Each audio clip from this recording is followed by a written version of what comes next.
तर अर्थसंकल्प सादर केल्यानंतर विरोधकांकडून तीव्र प्रतिक्रिया आता समोर येत आहेत। पाहूयात विरोधकांनी नेमक्या काय प्रतिक्रिया दिल्यात। देशातल्या फक्त 4.5 कोटी लोकांसाठी टॅक्स फ्रीची योजना त्यांनी दिली। दिल्ली आणि बिहारच्या निवडणुका पुढे ठेवून या पद्धतीचा हा बजेट ठेवला गेलेला आहे। शेतकऱ्यांच्या शेतीच्या मालाला भाव देण्याच्या बाबतची भूमिका मांडलेली नाही। शेतकऱ्यांना कर्ज जास्त वाढवण्यासाठी हे प्रोव्हिजन त्यांनी केलं। आता शेतकरी कर्ज घेईल आणि त्याच्या शेतीच्या मालाला भाव मिळायचा नाही।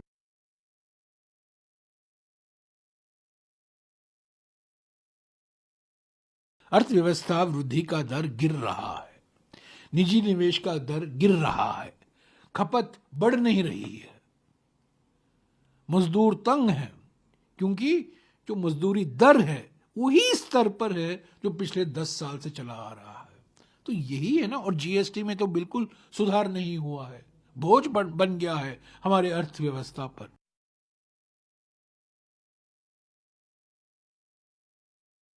किसान क्रेडिट कार्ड 3 लाखावरनं 5 लाख रुपये केले, परंतु कर्ज वाढवून काय उपयोग। आधीच शेतकरी कर्जबाजारी झालेला आहे आणि ज्यांना खरोखरच कर्जाची आवश्यकता असते या किसान क्रेडिट कार्डामध्ये 12 महिन्याच्या आत कर्ज परत करावं लागतं, तरच 0% व्याजाचा फायदा होतो। परंतु केळी आणि ऊस पिकवणाऱ्या शेतकऱ्यांना 12 महिन्यामध्ये कर्ज परत करणं शक्यच नाही। मग ह्या योजना नेमक्या कुणासाठी आहे? तर केंद्रीय अर्थमंत्री निर्मला सीतारामन यांनी शनिवारी केंद्रीय अर्थसंकल्प संसदेमध्ये सादर केला। अर्थमंत्री म्हणून त्यांचा हा सलग 8वा अर्थसंकल्प आहे। अर्थसंकल्पात विविध क्षेत्रांसाठी अनेक घोषणा करण्यात आलेल्या आहेत। अर्थसंकल्पात वेगवेगळी उत्पादनं आणि सेवा यांच्यावरील डायरेक्ट आणि इनडायरेक्ट टॅक्समध्ये बदल करण्याच्या घोषणा केलेली आहे। त्यामुळे काही उत्पादनं स्वस्त होतील, तसंच नवीन करवाढीमुळे इतर उत्पादनांच्या किमती वाढू शकतात। मुख्यत्वे कॅन्सर, ईव्ही या गोष्टींवरील कर कमी करण्यात आलेला आहे।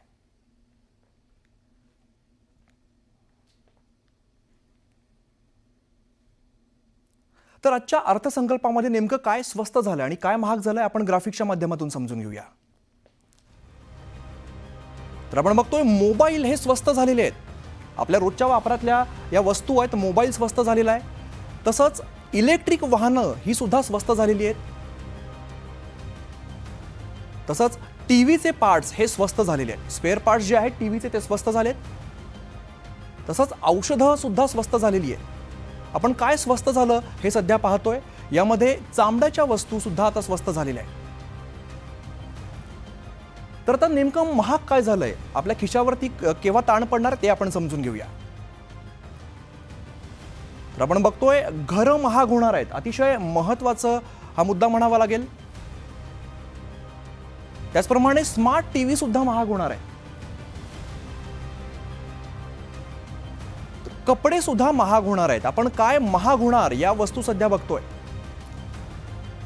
तर आपण बघतो काय स्वस्त होणार आणि काय महाग होणार याचा आपण आढावा घेतलाय। खरं तर या बजेटचा थेट प्रभाव आपल्या खिशावरती पडत असतो। तर पुढची आता बातमी बघूया। पालघरमध्ये शिवसेना पदाधिकारी अशोक धोडी हत्याकांडात नवीन खुलासे समोर आल्याने एकच खळबळ उडालेली आहे। दारूच्या अवैध धंद्यामध्ये अडसर ठरत असल्याने बंधू अविनाश धोडी याने त्यांचा काटा काढल्याची माहिती समोर आलेली आहे।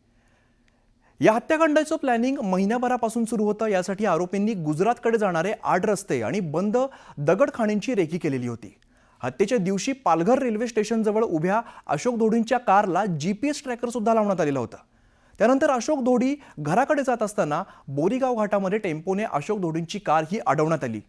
धोडी कारच्या बाहेर आल्यानंतर लोखंडी रॉडने त्यांच्या डोक्यावरती जोरदार प्रहार करण्यात आला आणि यामध्येच त्यांचा मृत्यू झालेला आहे। त्यानंतर 8 रस्त्याने कार गुजरातला नेण्यात आली, पण रस्त्यावरील एका CCTVमध्ये ही कार ट्रॅक झालेली आहे। या CCTVच्या मदतीने पोलिसांनी पुढील तपास सुरू केला। गुजरातच्या भिलाड इथल्या बंद दगडखाणीमध्ये मारेकऱ्यांनी मृतदेह असलेली कार ढकललेली आहे, पण यावेळेला कारचा सेन्सर तुटला आणि हाच तुटलेला सेन्सर पोलिसांना तपासाच्या वेळेला सापडलेला आहे। त्यानंतर खाणीतील तलावात उतरून सर्च ऑपरेशनच्या वेळेला पोलिसांना कार आणि अशोक धोडींचा मृतदेह सापडलेला आहे। या हत्याकांडाचा संशय आपल्यावरती येऊ नये यासाठी हत्येच्या दिवशी सर्व आरोपींनी आपले मोबाईल हे एकाच ठिकाणी ठेवलेले होते। त्या दिवशी पार्टी करत असल्याचा बनाव केल्याची माहिती समोर येते। दरम्यान या प्रकरणात 4घांना अटक झालेली असून अविनाश धोडीसह इतर आरोपींचा शोध सुरू आहे।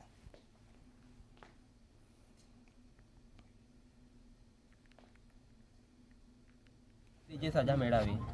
नाहीतर काय पुढे जाऊन सर्व गावाला धोका आहे, पालघर जिल्ह्याला पण धोका आहे. असे एवढे प्लॅनिंग न करणं म्हणजे खायची गोष्ट नाही. सर्व CCTV ते लोकांनी चुकवलेले आहेत. ही तर आपली LCB टीम चांगली होती म्हणून हे लोकांनी शोध लावला. आम्ही FIR टाकायला गेलेले संशयिक लोकांचे, तेव्हा पण FIR ते संशयिक लोकांची नावेसुद्धा नाही घेतलेली. आणि दुसरी गोष्ट म्हणजे हे सर्व मिळून आलं असतं अगोदर, पण NCR घेतली, नंतर FIR दाखल घेतलेली नव्हती. आणि दुसरी गोष्ट म्हणजे अविनाश रमणधोडी याला लवकरात लवकर अटक करा, नाहीतर मग तो हजर नाही होईल. अटक आरोपी आहेत त्यांच्याकडून या बाबतीतली काही माहिती मिळाली, काही तांत्रिक पुराव्याच्या आधारावर काही माहिती मिळाली. या दोन्हीच्या कॉम्बिनेशनमध्ये स्पॉट फिक्स करणं अत्यंत आवश्यक होतं, कारण व्हेकल हे तिथून गायब होतं. अपहरण करण्याचा जो मुख्य सूत्रधार आहे तो सक्का भाऊ आहे, जो मयत आहेत त्यांचे सक्के भाऊ आहेत. त्यांचे घरगुती वाद पण होते, त्यांचे वादाचे वेगवेगळे कांगोरे आहेत. परंतु आरोपी अटक झाल्यानंतर खऱ्या अर्थाने या तपासामध्ये नक्की कोणती कारणं आहेत की ज्याच्यामुळे हे संपूर्ण कट आखावा लागला याविषयीची माहिती मिळू शकते. तर या संदर्भात अधिक माहिती घेऊया. आमचे प्रतिनिधी राहुल पाटील सध्या आपल्यासोबत आहेत. राहुल, एकंदर जर घटनाक्रम बघितला तर एखादा चित्रपट वाटावा असा हा खरं तर घटनाक्रम बघायला मिळतोय. आणि आता इथून पुढचा तपास नेमका कसा सुरू आहे? नक्कीच आरोपी जे अटक आहेत अशोक धोडी हे बेपत्ता होऊन साधारणतः 12 दिवस उलटले. त्यानंतर त्यांची कार जी आहे आणि कारसह त्यांचा मृतदेह जो आहे तो काल संध्याकाळच्या सुमारास गुजरात येथील एका बंद दगडखाणीतून बाहेर काढण्यात आलाय. मात्र त्याच्यानंतर जी माहिती समोर येते, जी सूत्रांकडून आपल्याला माहिती मिळते ती खरोखरच धक्कादायक आहे. कारण की अशोक धोडी यांचं अपहरण आणि हत्या करण्याचा कट जो आहे तो साधारणतः 1 ते 1.5 महिन्यांपासूनच या आरोपींकडून सुरू होता. त्यांची वारंवार अशोक धोडी यांच्यावर वॉच ठेवला जायचा, वारंवार त्यांची रेकी केली जायची. त्याच पद्धतीने त्यांचं अपहरण आणि त्यांची हत्या केल्यानंतर ती गाडी कुठल्या मार्गाने जाणार याची सुद्धा संपूर्ण रेकी जी आहे ती आरोपींकडून करण्यात आली होती. हा मृतदेह कुठे टाकल्यानंतर तो लवकर सापडून येणार नाही यासाठी सुद्धा पूर्ण खबरदारी जी आहे ती आरोपींकडून घेतली होती. विशेष म्हणजे या गाडीला जे अशोक धोडी आहेत ते अपहरणाच्या 1 दिवस पूर्वी मुंबईत गेले होते आणि संपूर्ण 24 तास त्यांची जी ब्रिझा कार आहे लाल कलरची ती डहाणू रेल्वे स्थानकाबाहेर उभी होती. आणि या वेळेला आरोपींकडून या गाडीला GPS लावण्यात आल्याची धक्कादायक माहिती जी आहे ती सध्या आपल्याला सूत्रांकडून मिळते. आणि या GPSच्या माध्यमातूनच ते निश्चित राहुल, खरं तर थरारक असा घटनाक्रम म्हणावा लागेल. इथून पुढे तपासात काय येतं हे पाहणं अत्यंत महत्त्वाचं असेल. धन्यवाद या सगळ्या सविस्तर माहितीसाठी. गेल्या 3 वर्षांच्या काळात राज्याच्या राजकारणात अनेक घडामोडी घडलेल्या आहेत. उद्धव ठाकरेंची शिवसेना, उभाटा आणि एकनाथ शिंदेच्या नेतृत्वाखालील शिवसेना या दोन्ही पक्षांच्या नेत्यांमध्ये रोज कलगीतुरा रंगतोय. शिवसेनेच्या ऑपरेशन टायगरची सुद्धा सध्या चर्चा आहे. आणि अशामध्येच संजय शिरसाटांनी वेगळा सूर आढळल्यामुळे दोन्ही शिवसेना एकत्र येण्याच्या चर्चेला उधाण आलेलं आहे. संजय शिरसाटांच्या या वक्तव्यावरून उद्धव ठाकरेंच्या शिवसेनेने जोरदार प्रतिक्रिया दिली आहे.